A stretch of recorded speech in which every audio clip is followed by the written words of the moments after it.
माँ गौरी शंकर मंदिर पुराना चंगोरभाटा रायपुर के तत्वावधान में शिव महापुराण कथा के आयोजन करेगी ही।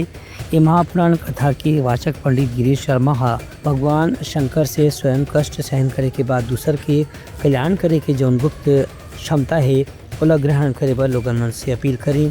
शिव पार्वती विवाह सती भस्म शंकर जी के विषपान गुणेश्वर महादेव माता के महिमा आदि प्रसंग के संगीत में भजन के साथ में पंडित विस्तृत वर्णन करी। ये प्रसंग में पंडित जी डहले बताया कि इसकी माता पार्वती उमा या गौरी मातृत्व प्रेम और सौंदर्य के प्रतीक होते।